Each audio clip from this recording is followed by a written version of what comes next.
കാര്യങ്ങളൊക്കെ സമൂഹത്തിൽ കണ്ടല്ലോ.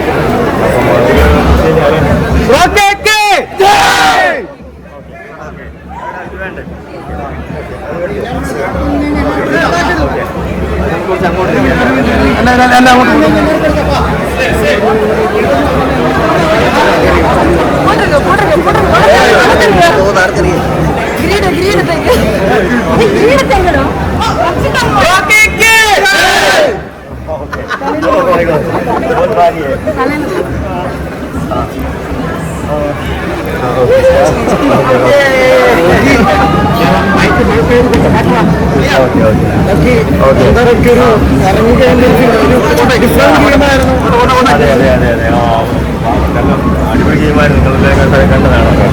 പക്ഷേ എങ്കിൽ ഞാൻ വലിയൊരു ഗെയിമറൊന്നും അല്ലാത്തതുകൊണ്ട് എനിക്ക് ഗെയിം കളിക്കാനൊന്നും പറ്റിയില്ല. അപ്പോൾ ഞാൻ എങ്ങനെയാണോ പുറത്ത് അതുപോലെയാണ് അവിടെ നിന്നത്.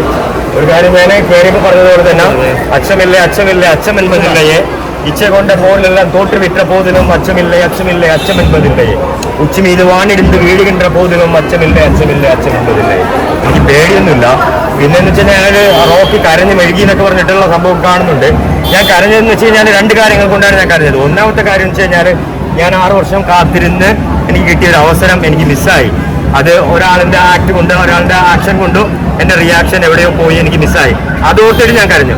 രണ്ടാമത്തെ ഒരു കാര്യം എന്ന് വെച്ച് കഴിഞ്ഞാൽ ഒരു ദിവസം ഞാൻ സിജോയെ എൻ്റെ ഒരു ഫ്രണ്ടായിട്ട് കണ്ടു. അങ്ങനെ ഒരാളിനെ പുറത്ത് കൈവയ്ക്കേണ്ടി വന്നതിലുള്ള വിഷമം കൊണ്ടും അതുപോലെ അയാൾക്കും വീട്ടിലെ അമ്മയുണ്ട്, അച്ഛനുണ്ട്, കൂട്ടുകാരുണ്ട്, അയാളെ സ്നേഹിക്കുന്ന ഒരുപാട് ആൾക്കാരുണ്ട്. അവരെ ഓർത്തിട്ടുമാണ് റോക്കി കരഞ്ഞത്. അല്ലാതെ റോക്കി പേടിച്ചിട്ട് കരഞ്ഞതല്ല.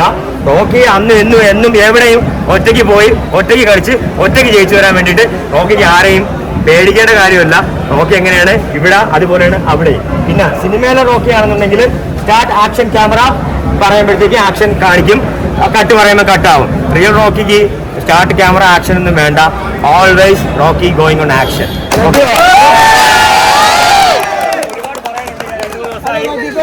ഉറങ്ങിയിട്ട് പ്രോപ്പറായിട്ട്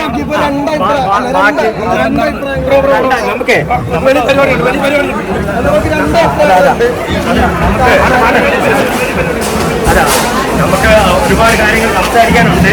ഒരുപാട് നമുക്ക് സംസാരിക്കാം. ആണ് ഞാൻ അഭിപ്രായങ്ങളുണ്ട്. 100 അഭിപ്രായങ്ങളുണ്ട്. നിങ്ങൾ ഇത്രയും നേരം വന്ന് കാത്തുനിന്നതിന് really thank you so much. എല്ലാവർക്കും നന്ദി. പിന്നെ നമുക്ക് നിങ്ങളുടെ സപ്പോർട്ടിന് അതുപോലെ തന്നെ കേരളത്തിലുള്ള എല്ലാ മലയാളി പ്രേക്ഷകർക്കും എൻ്റെ ഹൃദയം നിറഞ്ഞ നന്ദി പറയുന്നു. പിന്നെ മിസ്റ്റേക്ക് പറ്റും, മനുഷ്യനാണല്ലോ.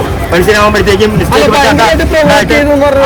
കാണുന്നല്ലോ. കാര്യം ഒരു ആടിന്റെ മീശ രോമത്തിലോ താടി രോമത്തിലോ പിടിച്ചു വലിക്കുക എന്നുള്ളത് അവനെ അപമാനിക്കുന്നതിനല്ല, അവനെ കൊല്ലുന്നതിന് തുല്യമാണ്.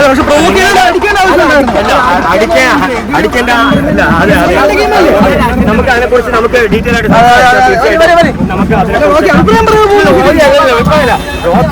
പറഞ്ഞിട്ടേ ഉള്ളൂ. പറഞ്ഞിട്ടേ ഉള്ളൂ, അഭിപ്രായം പറയും. പക്ഷേ ഇതിലേക്ക് കുറിച്ച്